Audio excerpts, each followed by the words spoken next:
Big round of applause for Elian from Syria.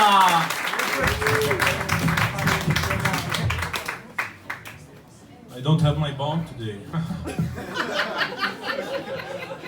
You laugh about it. I like it. Laugh more and you see what happens. How are you guys? Yeah, it's the first time I perform on a terrace with the smell of the curry everywhere. My wife will not believe that I'm in the study group tonight.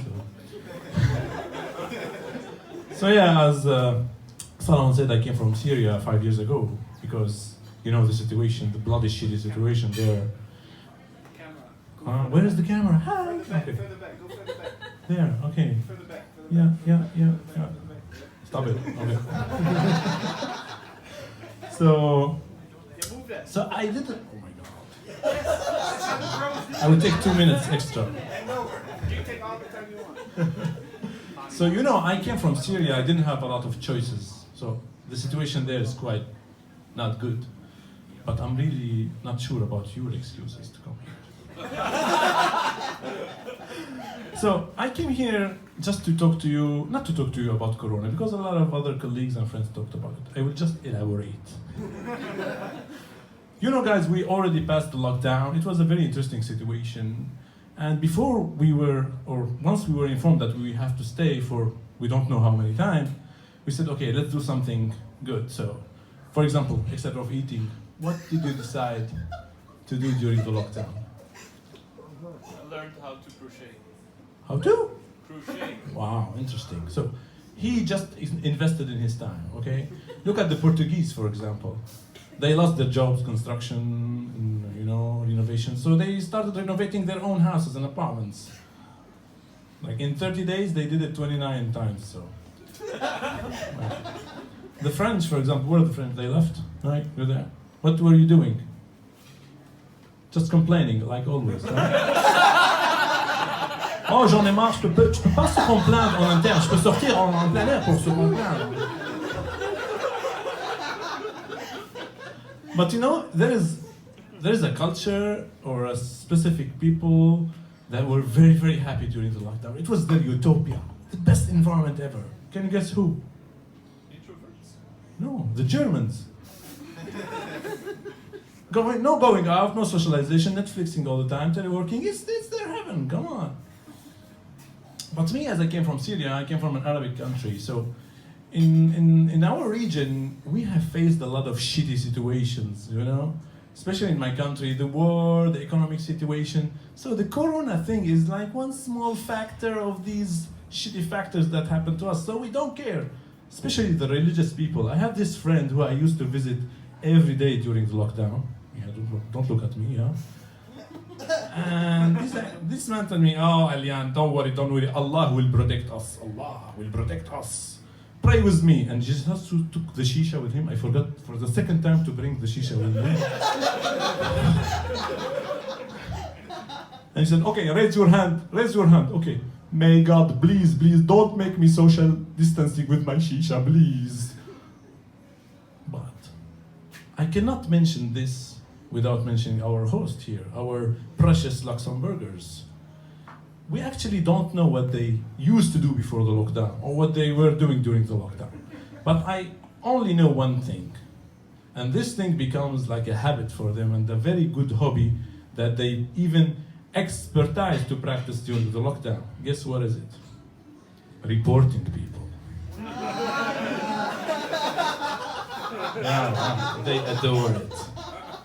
I was walking with my wife just 2 meters from our apartment and walking our dog and his new puppy, you know? And a Luxembourger woman just approached us. Moyen. Ashmangen, you are not related. No, she is my wife. Oh, maybe, but the dog, this puppy doesn't look like the dog puppy, so, unschuldigt, I need to report you.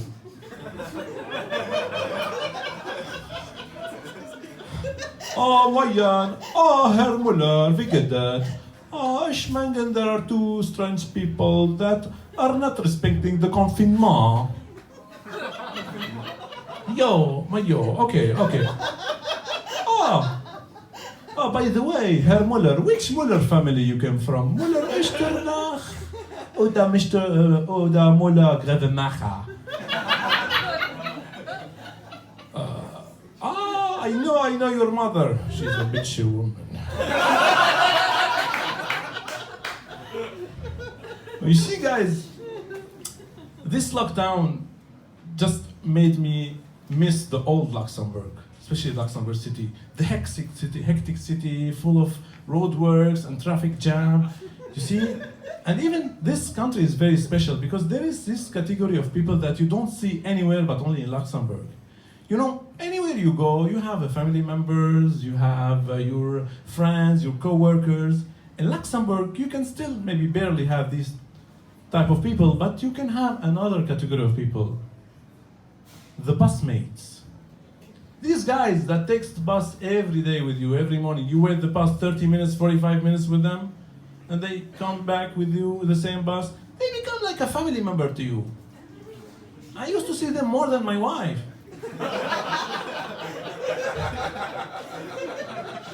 So because of that, I said one day, okay, Elian, you need the next day, these guys that you see every day, they deserve at least a hi every morning, a very good smile, you know, especially this sexy woman that wears the bus with me every morning.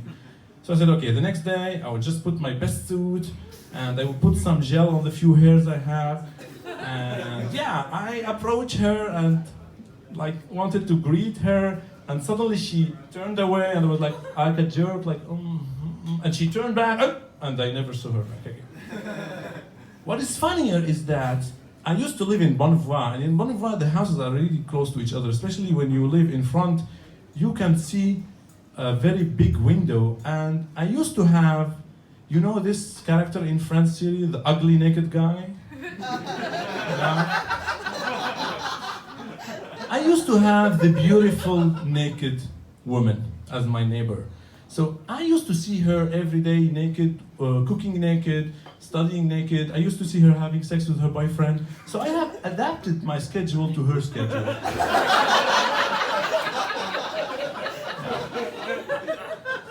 But what you didn't know, that this girl was also my busmate.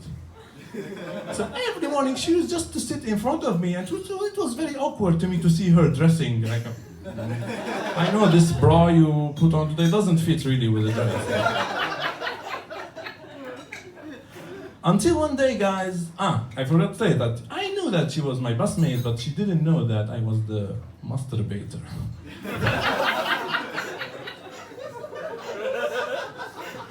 You know, until one day, I knew that it was on a Saturday night, I knew that she will receive a new boyfriend, so the relationship was very hot. They started making out, so I brought a glass of whiskey and bring the shisha and start like staring at them. Like, But I felt it got like hotter, I got excited, without feeling, I just touched the glass of whiskey, it fell down and it made some noise. The woman just looked at the window and found me. Fuck, my busmate! And after that incident, I decided to buy a scooter to go to work because it's healthier, you know. Thank you, guys, so much, guys. Oh my God.